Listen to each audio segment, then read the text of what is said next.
ഇന്ന് നമ്മളൊരു ഫേസ് പാക്കാണ് തയ്യാറാക്കാൻ പോകുന്നത് കേട്ടോ. അതിന് ബദാമും വെള്ളത്തിലിട്ട് കുതിർത്തി തൊലി കളഞ്ഞത്, പിന്നെ തൈര്, ഇത് രണ്ടും കൂടെ നന്നായിട്ട് മിക്സിയിലിട്ടൊന്ന് അടിച്ചെടുക്കുക. നന്നായിട്ട് പേസ്റ്റ് പോലെ അരയ്ക്കുക കേട്ടോ. അത് കഴിഞ്ഞിട്ട് അതിലേക്ക് അരിപ്പൊടി ചേർക്കുക. ഇതിപ്പോൾ നമ്മൾ കൂടുതൽ അളവ് എടുക്കണ കാരണം ഇത്ര അധികം കേട്ടോ. അപ്പോൾ നമുക്ക് ആവശ്യമുള്ള അന്നന്നേക്കുള്ളതാണെങ്കിൽ അപ്പോൾ കുറച്ച് ബദാമും കുറച്ച് തൈരും കുറച്ച് അരിപ്പൊടിയൊക്കെ മതി. നല്ല തിക്കായിട്ട് കിട്ടിയില്ലേ. ഇനി ഇത് ലൂസാക്കാനായിട്ട് ഇതിലേക്ക് വീണ്ടും തൈര് തന്നെ നമ്മൾ ആഡ് ചെയ്യുക. അപ്പോൾ തൈര് പറ്റാത്ത ആൾക്കാരാണെങ്കിൽ പാല് ചേർത്താൽ മതി. ബദാം അരയ്ക്കുമ്പോൾ പാല് ചേർക്കുക.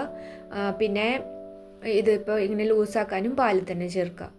ഈ ഓയിലി സ്കിന്നുകാർക്ക് ചിലപ്പോൾ ഈ തൈര് പറ്റില്ല, അപ്പോൾ അവർ പാല് ചേർക്കുക കേട്ടോ. പിന്നെ ഇതിലേക്ക് കുറച്ച് ഹണിയും കൂടെ ചേർക്കുക.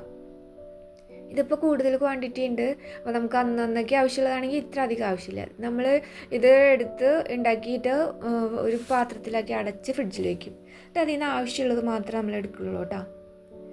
ഇത് നല്ലൊരു പാക്കാണ്. ഇത് എല്ലാ ആഴ്ചയിലും ഒരു പ്രാവശ്യം ചെയ്യണത് നല്ലതാണ്. അതിന് പറ്റാത്തവരാണെങ്കിൽ 2 ആഴ്ച കൂടുമ്പോഴെങ്കിലും ഒരിക്കൽ ഇതുപോലെ ചെയ്യാൻ നല്ലതാണ്.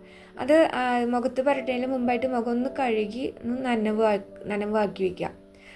ഡ്രൈ ആയിട്ടിരിക്കുമ്പോൾ അങ്ങനെ പരട്ടണ്ട, ഒന്ന് നനച്ചിട്ട് പറ്റും. അങ്ങനെ നല്ല തിക്കായിട്ട് ഇങ്ങനെ പറ്റി കൊടുക്കുക കേട്ടോ. ഇതിപ്പോൾ മുഖത്ത് മാത്രമല്ല നമ്മുടെ ഫുൾ ബോഡിയിലും ഈ പാക്ക് അപ്ലൈ ചെയ്യാം. നല്ലതാണ്. മാസത്തിൽ ഒരു ദിവസമെങ്കിലും ഫുൾ ബോഡിയിൽ ചെയ്യാം. മുഖത്ത് നമുക്ക് ആഴ്ചയിൽ ഒരു പ്രാവശ്യമോ അല്ലെങ്കിൽ 2 ആഴ്ച കൂടുമ്പോഴോ ഒക്കെ ചെയ്ത് നോക്കുക. നല്ല പാക്കാണ്, നല്ല വ്യത്യാസം. അത് പരട്ടി നമ്മളിത് ഉപയോഗിച്ച് കഴിഞ്ഞാൽ അതിൻ്റെ വ്യത്യാസം നന്നായിട്ട് അറിയാൻ പറ്റും. നല്ല നമ്മുടെ സ്കിന്നൊക്കെ നല്ല സോഫ്റ്റ് ആയിട്ടുള്ള പോലെ നമുക്ക് തോന്നും. ഇപ്പോൾ നമ്മൾ കുളിയൊക്കെ കഴിഞ്ഞിട്ടാ, അപ്പോൾ കണ്ടില്ലേ നല്ലൊരു ഗ്ലോ കണ്ടില്ലേ മുഖത്ത്. ഇത് കുളി കഴിഞ്ഞിട്ട് പിന്നെ ഇതൊക്കെ കഴുകി കഴിഞ്ഞിട്ട് നമ്മൾ മോയ്സ്ചറൈസർ ഒന്ന് പരട്ടി കൊടുക്കണം കേട്ടോ. ഇപ്പോൾ കയ്യിലും പരട്ടിയിട്ടുണ്ട്. കയ്യും നന്നായിട്ട് നല്ല സോഫ്റ്റായി വന്നു. അപ്പോൾ ഈ പാക്ക് ഉപയോഗിക്കാത്തവരൊന്ന് ഉപയോഗിച്ച് നോക്കിക്കോ. മാസത്തിൽ ഒരു തവണയെങ്കിലും ഒന്ന് ഉപയോഗിച്ച് നോക്കിക്കോ, നല്ലതാണ്. അപ്പോൾ വീഡിയോ ഇഷ്ടപ്പെട്ടെങ്കിൽ ലൈക്ക് ചെയ്യുക, കമൻറ്റ് ചെയ്യുക, സബ്സ്ക്രൈബ് ചെയ്യുക.